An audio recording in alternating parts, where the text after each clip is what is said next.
Deputy Minister of Saskatchewan was telling me that they're very, very worried in Saskatchewan about what's already happened in Alberta, which they call cumulative effects. Permits are being issued by multiple departments all over the province, and each permit by itself has a small consequence of change. But take it as a whole, they have enormous consequence, far beyond what anyone thought. And as a result, she believes that this is where they have to go. They have to look at every permit issued in the context of all the other permits and all the other activities. So you can ask the question, how should geography be changed in order to make it sustainable? So we need this to be a very rapid process if we're to create a future that's sustainable.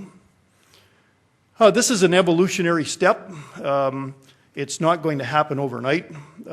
GIS will be enhanced with new CAD tools. CAD will be enhanced to read GIS databases.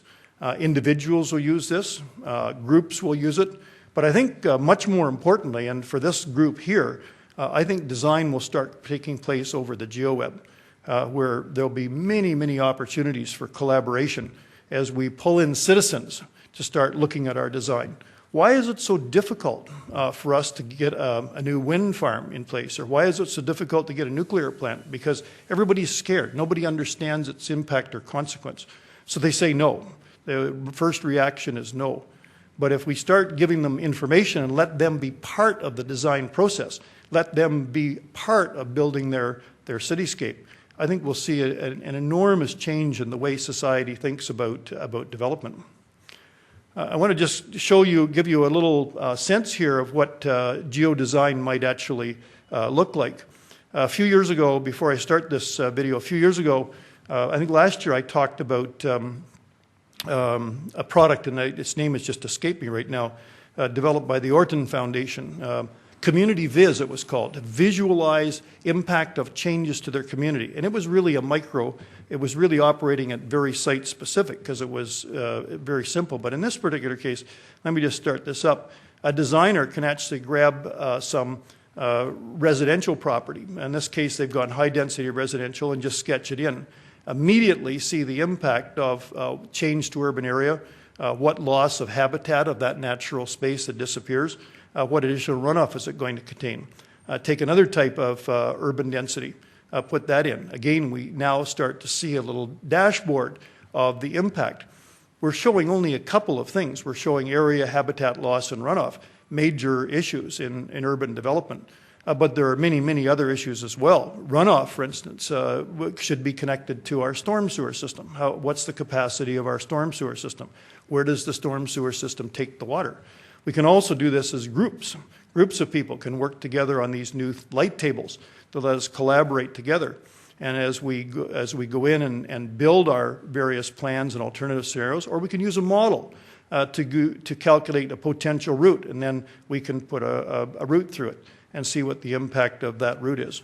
Citizens can come in over the web and say, okay, this is an area that we think, our community group thinks that we should preserve. So as they go in and sketch around this, they make known what they believe should the municipal planners for that area should, and they can put in who they are. So this now becomes part of the input that the geo designer uses in designing our future landscapes and cityscapes. So I think it's certainly starting to become clear to me that as we bring these two groups together, GIS professionals, CAD professionals, and architects together, they're going to chart our future using maps that are a product of geodesign, where the design is far more holistic, where we can see the world as a whole. We could see it as it could be. We have multiple scenarios that let us see as it could be. All of us are designers in our own way. We design things every day. We design our life. We design the way that we work. This is just an extension of what we do every day. There are many new tools for emerging as well, particularly in our ability to start moving the 3D building-specific designers into the 2D city designers. Now we can look at 3D city designers. there are many, many tools to capture information much faster, far better aerial photography cameras. My background, I first started my career as a surveyor and then a photogrammetrist. And when I look at something like that visualization, I'm amazed at the amount of computation that's going on to do that. Integrating the design process right into the geographic inventory process and modeling process.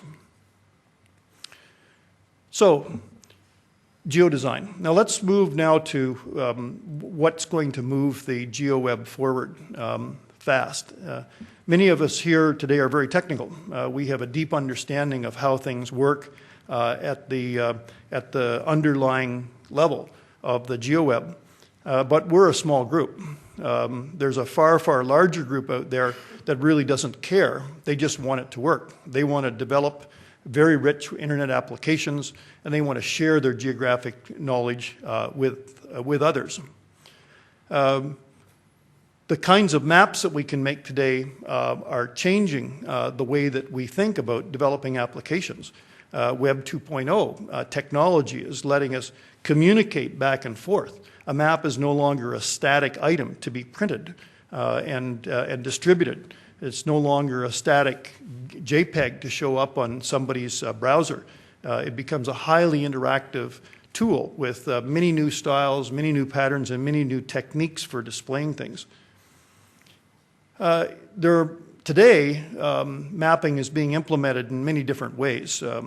As computers get faster and the network gets faster and storage gets bigger and mobile devices get more capable and cloud resources emerge as a viable platform, we're seeing the authors of geographic knowledge and geographic information and designs and buildings using desktop technology sharing their data with server technology, which can serve it up to a much larger group, or connecting through a services-oriented architecture bus in the enterprise, or publishing it out into the open internet.